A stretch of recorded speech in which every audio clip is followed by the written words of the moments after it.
Hola a todos, vamos a continuar con el programa de literatura por esta vía. Entonces, vamos a ver primero una de las lecturas que teníamos programadas. Esta es Mi vida con la ola de Octavio Paz.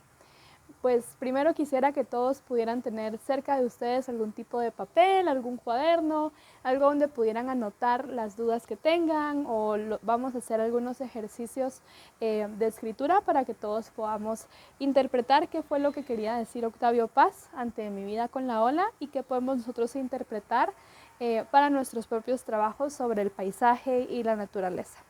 Primero, Octavio Paz fue un autor mexicano. Él nació en 1914 y murió en 1998. Y su producción se basa desde los años 30 hasta el final de su vida en el 98. Recibió el Premio Nobel de Literatura en 1990 y fue uno de los mayores exponentes del arte mexicano. También hizo mucha crítica de arte, hizo teatro, periodismo y pues por su literatura y su poesía es que lo recordamos más. Mi vida con la ola es un cuento que escribió dentro de un libro que se publicó en 1949 llamado Águila o Sol.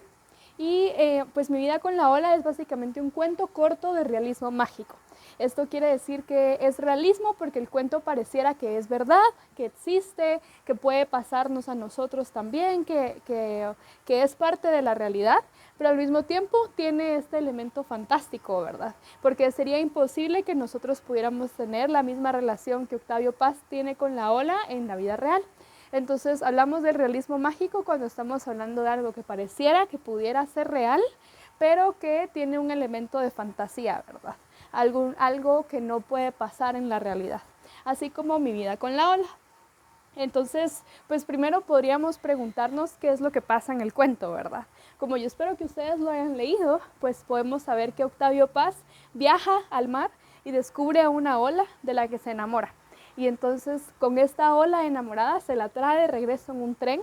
Creen que él ha envenenado el agua del tren y entonces lo encarcelan. Y cuando él sale de la cárcel, pues vive con la ola en su apartamento en la Ciudad de México. Entonces, esta relación que tiene con la ola es como una relación de pareja. Ellos están enamorados, el poeta está enamorado de la ola y la ola le responde.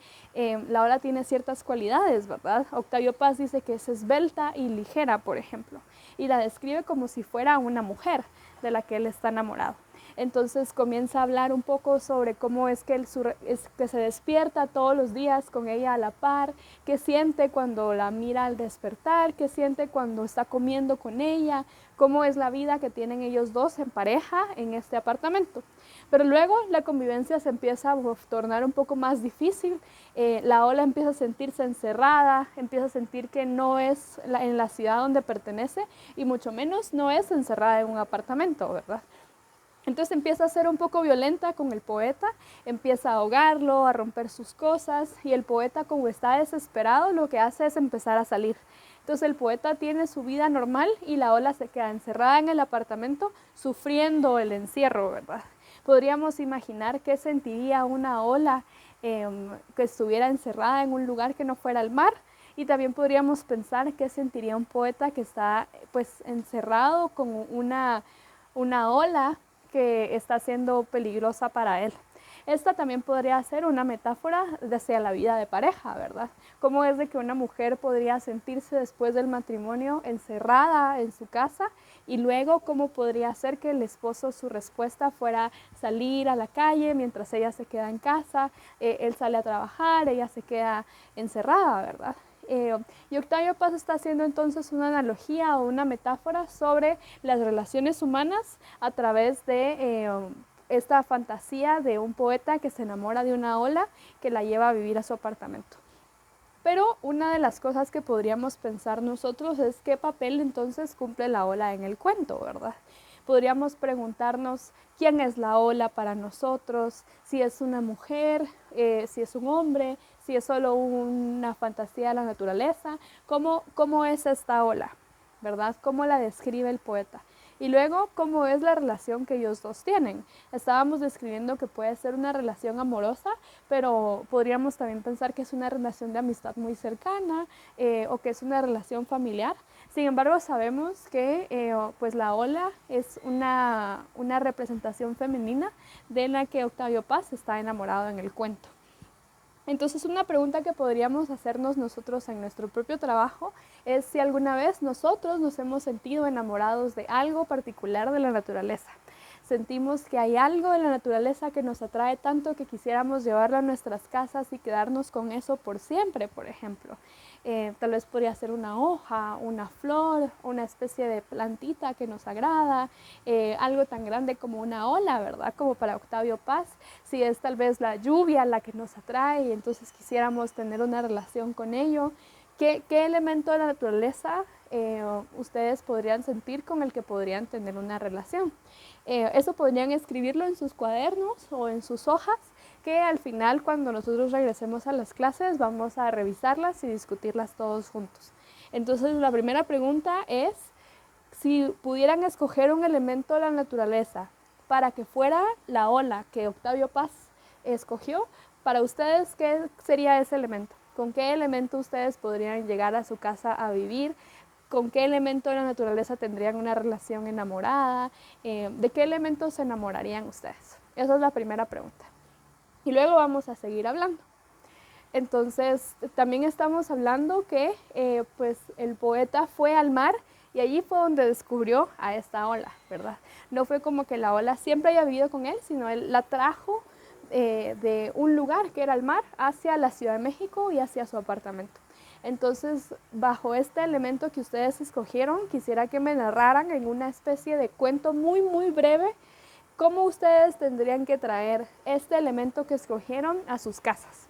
Si es un árbol, por ejemplo, ¿cómo tendrían que trasladarlo a sus casas? Si es el mar entero, si es la lluvia, si es una hoja, una flor, ¿dónde encontrarían este elemento que escogieron y cómo lo llevarían a sus casas? Esa es la segunda pregunta. Entonces podríamos hablar también de que hay distintos elementos en el cuento, ¿verdad? Está el poeta y está la ola. ¿A ustedes qué personaje les gustaría ser del cuento? ¿Qué preferirían ser? ¿La ola o el poeta? Esa sería la tercera pregunta. ¿Qué personaje del cuento serían ustedes? ¿La ola o el poeta? Y entonces básicamente estamos hablando de un cuento sobre el paisaje. Nosotros estamos pintando paisajes, estamos conociendo la naturaleza, entonces sería importante que esta lectura nos permitiera encontrar un cierto tipo de relación con la naturaleza diferente, sentirnos enamorados con la naturaleza que vamos a pintar, descubrir qué otras formas de convivir con esa naturaleza podríamos tener. También Octavio Paz lo que está haciendo es describiendo un paisaje a través de las palabras. Cómo nosotros como pintores podríamos descubrir esos paisajes a través de nuestras imágenes, de nuestras pinturas, de nuestros dibujos. Octavio Paz se sintió enamorado del paisaje, de la ola, del mar, y entonces decidió escribir sobre eso de lo que se sentía tan enamorado. ¿Cómo nosotros podríamos entonces pintar eso de lo que nos sentimos tan enamorados en la naturaleza o en el paisaje? Y sobre todo también sería muy interesante que pudiéramos pensar cómo cuando Octavio Paz o el poeta trae a la ola a confinarla, a encerrarla a un ambiente doméstico, la ola se desata. Porque por supuesto eso también es una metáfora de cómo la naturaleza, siendo tan libre y siendo tan grande, cuando la traemos y la encerramos, ¿verdad? Ella también se revela, también quisiera liberarse de todas esas ataduras que le estamos poniendo. Una ola no pertenece a un apartamento, ¿verdad? Entonces, ¿qué otras cosas de la naturaleza estamos encerrando? ¿Qué otras cosas de la naturaleza podrían revelarse hacia nosotros? A mí me gusta mucho pensar, por ejemplo, cómo los árboles que están en los asfaltos, en las carreteras, en las calles de Guatemala, a veces levantan el asfalto con sus raíces, ¿verdad? Entonces ellos están reclamando ese espacio que les quitamos poniendo asfalto, poniendo calles, poniendo carreteras. Ellos están diciendo, este no es el espacio en el que yo quisiera vivir, entonces me rebelo y quiebro el asfalto, ¿verdad? Han visto cómo el asfalto a veces está levantado o quebrado por las raíces de los árboles, o como en ciertas banquetas, sobre todo ahí en la zona 1, vemos ciertas banquetas que están rotas y que en esos quiebres les están saliendo plantas, o estas casas abandonadas en el centro que en los techos tienen una selva gigante que les está creciendo encima, ¿verdad? Como nosotros tratamos de encerrar la naturaleza, pero la naturaleza siempre quiere salir, siempre se revela, siempre se enoja con nosotros y dice que reclamar su espacio va a ser lo más importante. Y eso también es algo que podemos aprender del cuento, porque Octavio Paz lleva a la ola a su casa y la ola empieza a sentirse encerrada, empieza a sentirse triste, empieza a sentirse claustrofóbica, ya no puede salir, no puede hacer las cosas que ella haría si estuviera en el mar, no puede ser libre, no puede hacer nada, ¿verdad? Está allí esperando a que su amado llegue a la casa y juegue con ella, pero no es lo que una ola haría. Igualmente, la naturaleza que nosotros tratamos de llevar a lugares encerrados no podría tener la misma libertad que tiene libremente, ¿verdad? En la naturaleza. Entonces, eso también es un aprendizaje del cuento. Entonces, nuestra cuarta y última pregunta va a ser, ¿cuál creen ustedes que es el verdadero significado del cuento? ¿Qué quiere decir el poeta? ¿Cuál es la gran enseñanza para ustedes? ¿Es tal vez una metáfora de las relaciones de pareja? ¿Es tal vez en el otro caso una metáfora sobre cómo encerramos la naturaleza? ¿Tiene algo que ver mejor sobre el amor? ¿Qué piensan ustedes? Escriban en un párrafo pequeño cuál creen ustedes que es el significado del cuento. Y nosotros vamos a revisar esto todos juntos cuando regresemos a las clases y los invito a que vuelvan a leer el cuento para poder tener también la respuesta a sus preguntas. Si ustedes tienen alguna duda, también pueden volver a revisar este video donde hablamos un poco sobre el significado del cuento. Y pues eso es. Espero que disfruten este video y pronto nos veamos.